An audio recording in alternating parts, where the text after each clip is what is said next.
Hello and welcome to this special broadcast on WION. My name is Mohammed Saleh. Now, Trump's blockade of the Strait of Hormuz is a game of who is going to chicken out first. As soon as Donald Trump and Netanyahu began this war on Iran, Tehran responded tactically. It laid out mines in the waters of the Straits of Hormuz and, using its geographical advantage, has captured effective control of the straits. Now, Iran's plan is to normalize charging toll on the straits, and this is a stunning rewriting of how it will from here on engage with the West. Now, Trump's blockade of Iranian ships from Hormuz is a counterintuitive plan to try and reopen the straits. But the question is this: how long can Donald Trump sustain with this strategy that is sure to sink the global economy into a recession and send inflation through the roof? Now, to explore these very prickly issues, we're joined on this broadcast by Ms. Jennifer Zeng. Ms. Zeng, thank you very much indeed for joining us here on WION. Thank you for having me. Now, Ms. Zeng, the fact that Donald Trump has said that there is now an effective blockade of Iranian oil ships out of the Strait of Hormuz, what do you think, in your estimate, is this strategy likely to give in terms of results? Because a lot of people are saying that by Donald Trump also imposing a blockade of Hormuz, is effectively strangling the global economy and taking the global economy into a recession. What's your assessment, ma'am? I think we should watch today's oil price future and the stock market. The future oil price is dropping and the market is rising.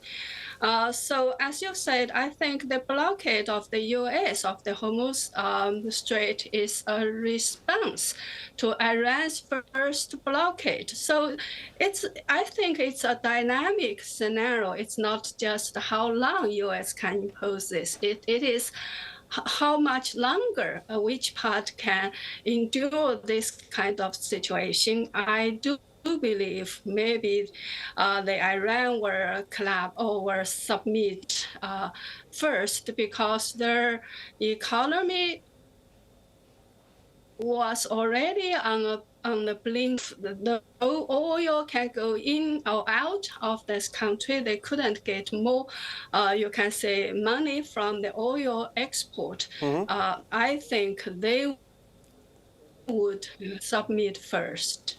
It's interesting that you think that Iran may blink first, but a lot of experts are saying that Iran, because of the manner in which it is strategically located, and also because of the objective that it has, that it just wants to survive in this war, is perhaps willing to take more economic pain than Donald Trump can. Because with every passing week that the Strait of Hormuz is shut, it makes the inflation in the United States of America go up. And although, as you pointed out, the markets are up today and the oil prices are down, but that doesn't mean things will remain in this manner. How much pain do you think, economic pain, do you think Donald Trump can really take?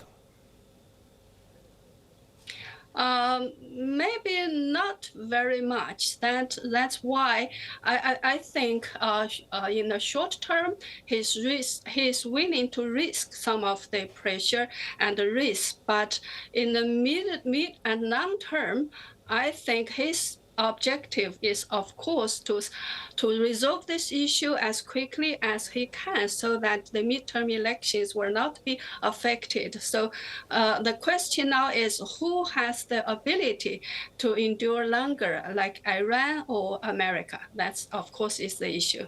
You know, that's an important point that you again brought up about, Donald Trump is working toward the deadline of the midterm elections because he has to go back to the American electorate and convince them that he's done a good job so far. I'll come back to how this may impact Donald Trump's prospects in politics in America, but I also want you to weigh in on what the Chinese have said. They've, in fact, effectively condemned Donald Trump's blockade of Hormuz, saying that this is counterproductive. It will not lead to the results that the American president is hoping for. How do you look at the Chinese reaction on Donald Trump's blockade of the Strait of Hormuz?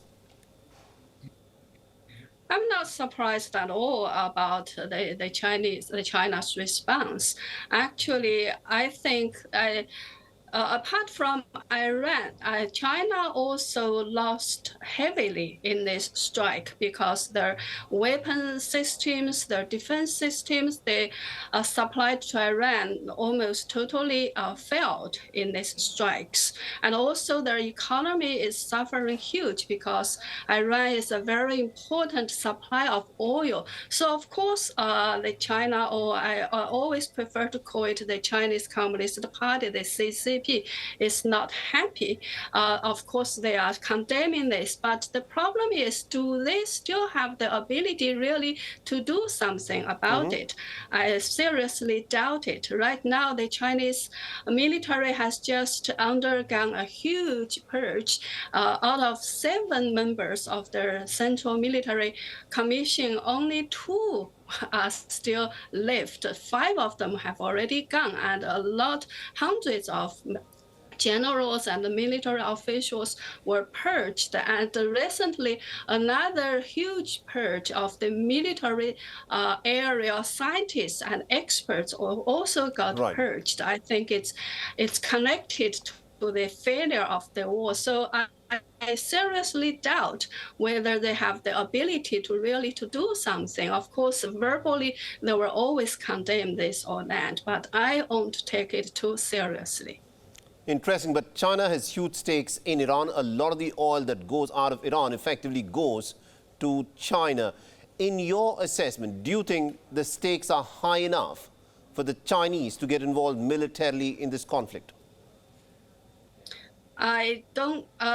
Yes, the stake is very high, but I doubt they would go to a direct military confrontation with the U.S. now, because this is not in their playbook.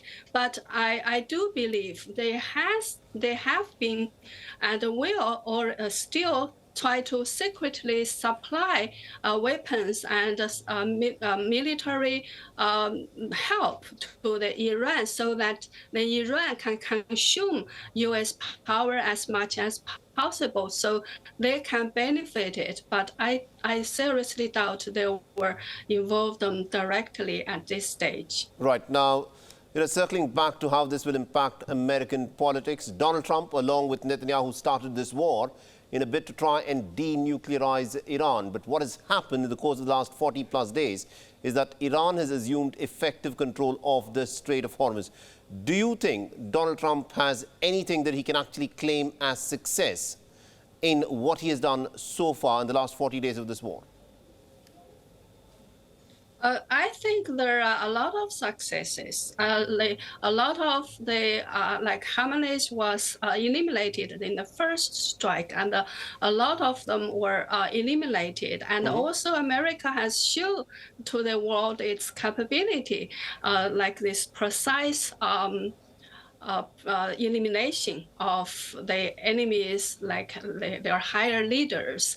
And of course, the nuclear problem is still an issue to resolve, but his willingness to show support to the Iranian people who want freedom and to do something about the suppression of the Iranian regime who killed at least 40,000 Iranians in the protest in general. I think that there is already a lot of their military powers and capabilities were already eliminated. Right. That's already, I think, a big, heavy blow to the Iranian regime. And because he can say we didn't intend to launch a regime change anyway, so he can withdraw at any time. But of course,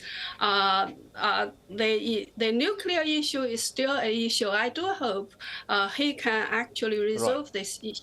It's not just the nuclear issue now, because a lot of people are saying that the fact that the Strait of Hormuz is now in control of the Iranians has acquired a significance that is as big as the Iranian nuclear issue. But we're completely out of time. Thank you very much indeed, Ms. Jennifer Zeng, for joining us with that perspective there. Thank you.